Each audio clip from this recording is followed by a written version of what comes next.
거룩한 수요일입니다. 우리 묵도하심으로 수요예배 하나님 앞에 올려드리시겠습니다. 오라 우리가 굽혀 경배하며 우리를 지으신 여호와 앞에 무릎을 꿇자. 그는 우리의 하나님이시오 우리는 그가 기르시는 백성이며 그의 손이 돌보시기는 양이기 때문이라. 너희가 오늘 그의 음성을 듣거든 너희의 마음을 완악하게 하지 말지어다. 아멘. 사랑과 공의 하나님 아버지, 오늘 이 시간을 구별하여 하나님 앞에 수요 예배로 모이게 하심을 감사드립니다. 하나님, 시공간을 초월하여서 임재하시는 하나님의 임재를 사모하며 나아가오니 이 시간, 이 공간과 또 이 예배를 온라인으로 드리는 모든 가정에게 하나님의 임재가 충만하게 임하게 하여 주시옵소서. 주님, 이 시간 주님의 말씀을 듣고자 합니다. 세미한 음성으로 함께 하시고 하나님의 음성을 마음에 새겨 삶의 양식으로 삼게 하여 주시옵소서. 부족한 종을 단위에 세우셨사오니 성령의 두루마기를 입혀주시고 입술에 파수꾼을 세워 하나님의 말씀만 전하는 시간 되게 하여 주시옵소서. 감사와 찬양을 드리며 우리 주 예수 그리스도의 이름으로 기도합니다. 아멘. 찬송가 364장입니다.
오늘 우리에게 주시는 하나님의 말씀은 신약성경 누가복음 21장 36절 말씀 한 절 말씀입니다. 21장 36절 말씀을 봉독해 드리겠습니다. 이러므로 너희는 장차 올 이 모든 일을 능히 피하고 인자 앞에 서도록 항상 기도하며 깨어 있으라 하시니라. 아멘. 오늘 본문 말씀을 통해서 왜 기도해야 하는가라는 제목으로 하나님의 말씀을 전하겠습니다. 하나님의 형상대로 지어진 인간은 어쩔 수 없이 종교적인 속성을 지니고 살아갑니다. 그러므로 모든 인간은 무의식적으로 기도를 합니다. 삶의 고통과 악한 상황 속에서 더욱 그러합니다. 그러나 이 기도가 모든 사람에게 있는 보편적인 현상이지만 성도에게 있어서 기도의 필요성은 조금 다릅니다. 기도의 개념과 본질은 신앙적 기초에 행해하기 때문입니다. 따라서 기도의 필요성 또한 같은 맥락에서 찾아야 합니다.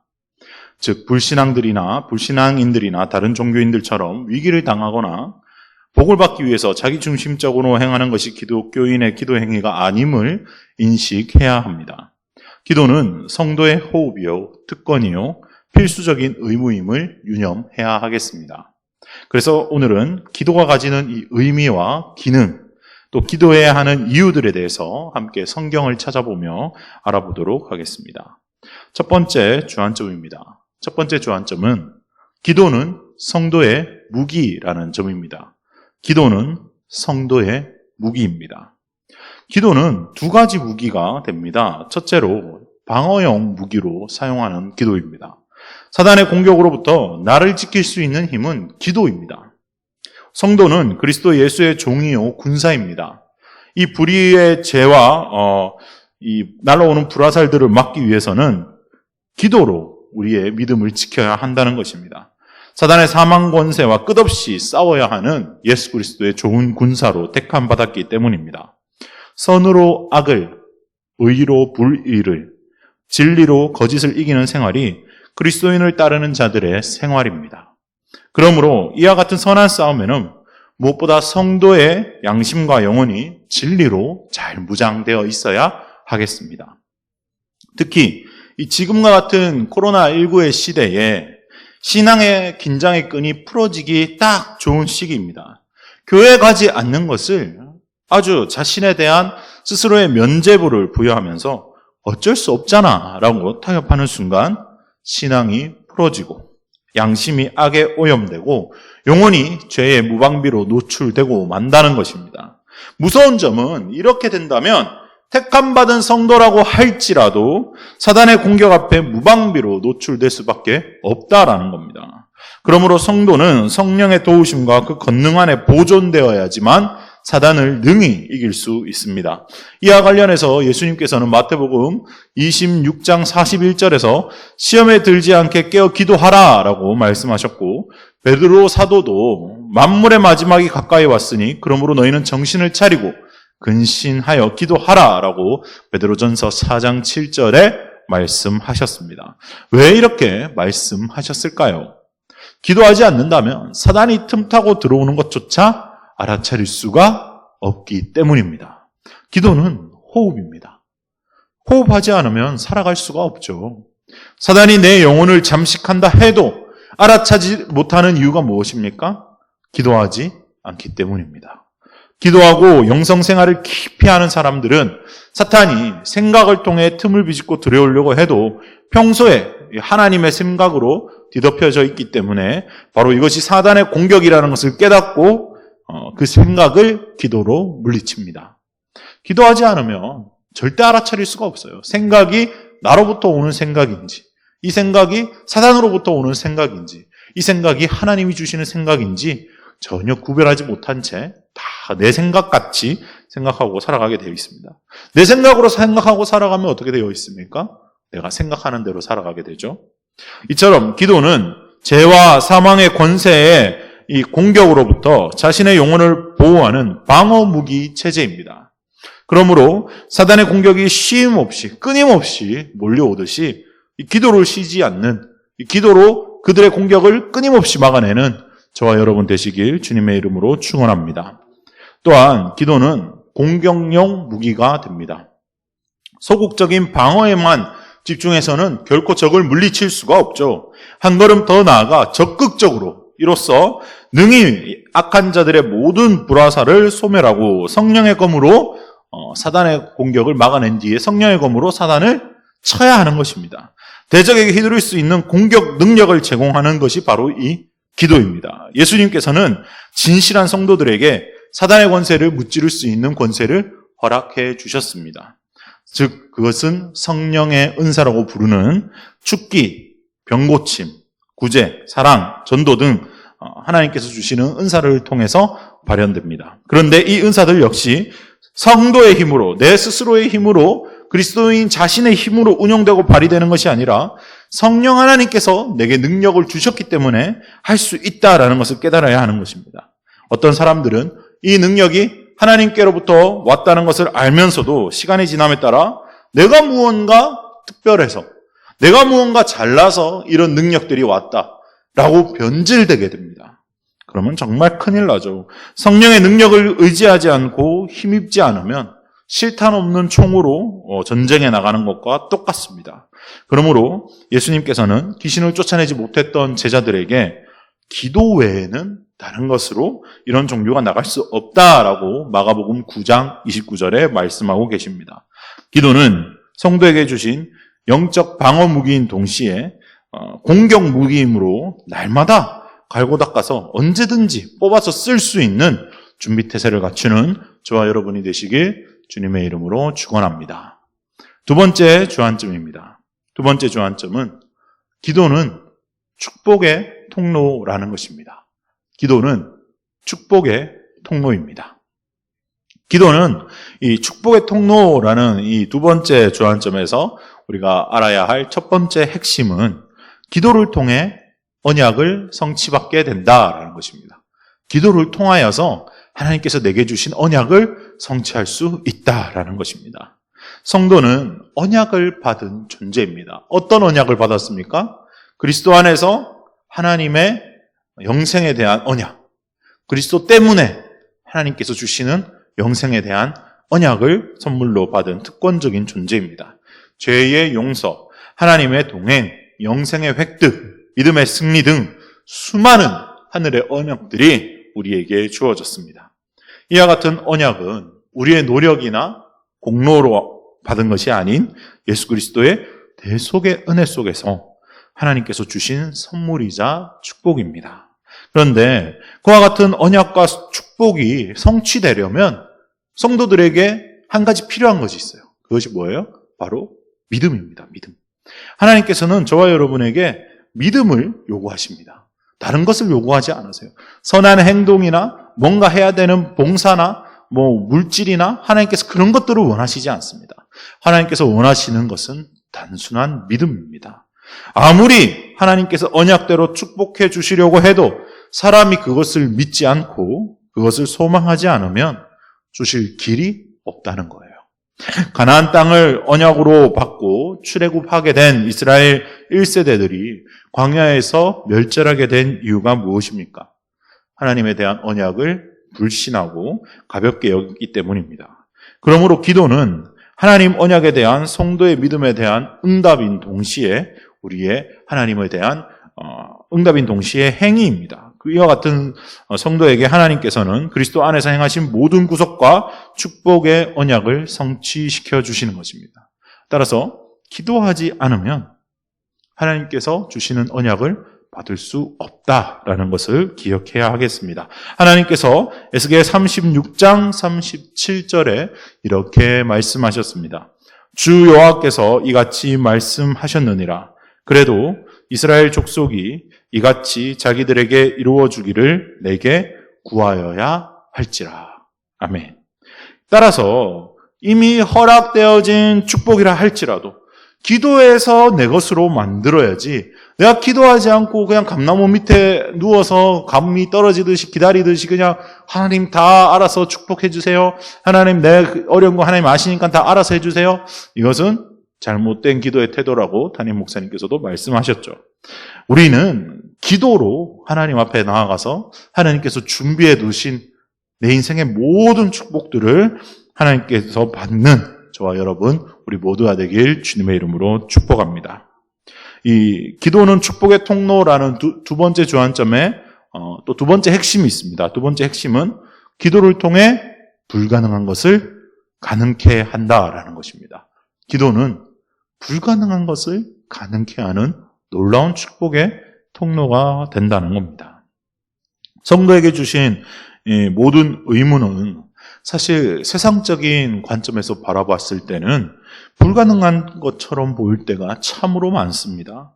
마치 홍해 앞에 섰던 이스라엘 백성들처럼 또 가나안 여리고성 앞에 선 이스라엘 군대들처럼 우리의 힘과 지혜로는 한계 상황에 다다라서 이룰 수 없는 불가능해 보이는 장벽들이 무수하게 인생의 장애물들이 많습니다. 그러나 이 믿음의 선진들은 기도했고 그 수많은 장애물들을 하나님의 도우심과 공급하심으로 극복했습니다. 기독교의 역사는 기도의 역사입니다. 모두가 불가능할 것이라고 여긴 문제들은 성도들의 기도로 이루어져 왔습니다. 그러므로 하나님의 거룩한 뜻을 이루고 하나님의 나라를 건설하는 저와 여러분은 기도해야 하는 것입니다. 불가능한 것들이 삶에 보이십니까? 뭔가 이룰 수 없을 것 같아 보이는 것들이 여러분 앞에 있으십니까? 기도하시기 바랍니다. 기도로 그 불가능한 것들을 물리치고 그 불가능한 것들을 정복하시기 바랍니다. 특히 이 코로나19라는 팬데믹, 전 세계적인 감염병 앞에서 교회에 모이는 것, 교회를 이루는 것을 참으로 힘들어하고 참으로 불가능해 보이는 것 같아라고 많은 사람들이 이야기합니다. 교회는 모이는 것이 핵심인데 모이지 말라고 하는 이 시대에 과연 어떻게 그러면 우리가 교회를 이루고 돌파해 나갈 것인가? 그 답은 기도입니다. 기도는 혼자서도 할 수 있지 않습니까? 우리가 지난 10월 달에 24시간 릴레이 기도를 꾸준히 진행했습니다. 이 기도야말로 혼자서 하나님을 독대하는 시간이고 혼자서 하나님을 만나는 시간이기 때문에 이 기도야말로 지금 시대에 가장 필요한 힘이요 가장 필요한 능력임을 믿으시기 바랍니다. 우리가 이제 기도해야 할 세 번째 주안점에 대해서 이야기하겠습니다. 우리가 기도해야 할 세 번째 주안점은 무엇입니까? 기도가 하나님과 대화하는 것이기 때문입니다. 이미 여러분 잘 알고 계시다시피 기도가 하나님과의 대화이기 때문에 기도해야 한다라는 것입니다. 기도를 통해서 하나님과 동행하는 삶을 살 수 있습니다. 성도의 축복된 삶, 또 승리의 삶의 비결은 곧 하나님과 동행하는 생활이 그 요건입니다. 즉 하나님의 뜻과 섭리를 깨닫고 그 안에서 행하는 것이 하나님과 동행하는 생활이라는 것이죠. 기도에는 반드시 응답이 주어집니다. 응답이란 하나님의 생각과 계획을 그리고 뜻을 성도들에게 알려주시는 놀라운 은혜입니다. 기도하는 성도가 영혼이 잘 되고 범사가 잘 된다는 의미가 바로 여기에 있습니다. 자기 생각과 정욕으로 행하는 것이 아니라 하나님의 뜻 가운데 행하시기에 오류나 범죄나 시행착오 없이 하나님의 뜻대로 이루어져 가는 것입니다. 기도로 나의 모든 것을 하나님께 아뢰고 또 하나님의 계획과 비전을 받아 하나님의 뜻대로 살아가는 저와 여러분 되시길 주님의 이름으로 축원합니다. 기도를 통해서 또한 거룩한 삶의 열매를 맺어갈 수 있습니다. 하나님과 동행하는 것이 바로 기도의 열매를 맺어가는 것인데요. 기도는 넓은 의미로 이야기하자면 하나님과의 대화이자 교제입니다. 하나님과 동행하는 사람은 하나님을 본받고 하나님을 닮아갑니다. 마치 부부가 오랜 세월을 동행하게 되면 서로를 닮아가듯이 하나님과 기도하며 대화하는 사람은 그 인격과 성품이 하나님 안에서 하나님을 닮아가게 되어 있다라는 것입니다. 그래서 성도는 반드시 기도를 해야 합니다. 그런데 아무리 기도한다고 해도 그 인격과 생활이 하나님을 닮지 않은 사람은 어떤 사람입니까? 참된 기도를 하는 사람이 아니겠죠. 그래서 참된 기도를 하는 것은 내가 와서 기도만 해놓고 삶은 내 멋대로 사는 것이 아니라 기도한 대로 하나님께서 이루실 것을 믿고 믿음으로 사는 삶이 동반되어야 한다는 것입니다. 말씀을 이제 마무리하도록 하겠습니다. 기도는 성도의 방어용 무기이자 공격용 무기라는 것을 말씀드렸습니다. 무기가 제 기능을 발휘하기 위해서는 어떻게 해야 합니까? 날마다 닦아주고, 날마다 기름치고, 날마다 먼지들을 제거해주고, 날마다 닦아줘야 하는 것입니다. 날마다 갈고 닦아야 제 기능을 제때에 발휘할 수 있습니다. 이 말은 즉슨 우리가 기도를 하루라도 빼놓게 되면 총기가 기능 고장을 일으켜서 발사할 수 없듯이 기도가 하루라도 끊기게 되면 사단의 공격으로부터 무방비로 노출되고 그 무방비로 노출된 틈을 타서 죄를 짓게 되고 죄를 지음과 동시에 하나님과의 연결이 끊어지게 되고 하나님과의 임재에서 벗어나는 순간 계속해서 더욱더 깊은 죄악으로 빠질 수밖에 없다는 것입니다. 얼마나 이 기도가 중요한 것을 이제는 아시겠죠? 기도는 방어용 무기이자 공격용 무기이므로 날마다 기도하시는 저와 여러분, 그래서 기도로 승리하는 저와 여러분 되시길 주님의 이름으로 축복합니다. 또한 기도는 축복의 통로라고 말씀드렸습니다. 기도는 언약을 성취시키는 놀라운 도구이며 불가능을 가능케 하는 하나님의 능력입니다. 기도하지 않으면 복을 받지 못하며 기도하지 않으면 그리스도인으로 살아갈 능력을 얻지 못합니다. 기도함으로써 승리할 수 있고 기도를 함으로써 하나님이 주시는 놀라운 축복들을 받아 이 땅에서 잘되고 복받고 형통하는 삶이 된다는 것입니다. 그것은 곧 우리 앞에 놓여져 있는 시련들, 시험들, 불가능해 보이는 것들 전부 다 기도로 승리할 수 있다라는 이야기입니다. 이 말은 성경에 기록되어 있으며 하나님께서 약속해 주신 말씀이기 때문에 우리가 하나님의 말씀을 붙들고 기도할 때 승리하게 되기를 주님의 이름으로 축원합니다. 마지막으로 기도는 하나님과의 대화입니다. 기도를 통해서 하나님과 동행하는 삶을 살 수 있으며 기도를 통해서 거룩한 삶의 열매를 맺어갈 수 있습니다. 기도함으로 하나님과 동행하고 삶의 열매를 맺어나가며 우리의 인생을 통하여서 우리의 삶의 모습을 통하여서 또 그리스도인의 향기를 뿜어 그것으로 또 전도의 기회를 삼는 저와 여러분 되시길 주님의 이름으로 축원합니다. 하나님 아버지, 기도는 우리의 무기이자 특권이자 삶의 모든 것임을 알았습니다. 그동안 기도를 소홀히 하여 세상에 패배하는 일들이 많았음을 고백합니다. 그러나 이제부터는 하나님께 상달되는 참된 기도를 하여서 충만하신 주님의 권능 안에 머무는 우리가 되게 하여 주시옵소서. 그리하여서 기도로 모든 것들을 승리하고 또 언약을 성취하며 불가능을 가능케 하고 하나님과 대화하며 하나님의 임재 속에 살아가는 모든 주사랑교회 성도들 될 수 있도록 인도하여 주시옵소서. 예수님의 이름으로 기도를 드리면서 이제는 우리 주 예수 그리스도의 놀라우신 은혜와 하나님 아버지의 극진하신 사랑과 성령 하나님의 기름 부으심이 기도의 삶을 살기로 다짐하는 이곳에 모인 그리고 온라인으로 예배드리는 모든 성도들 머리 가정 위에 지금부터 영원까지 함께 하시기를 간절히 축원하옵나이다. 아멘.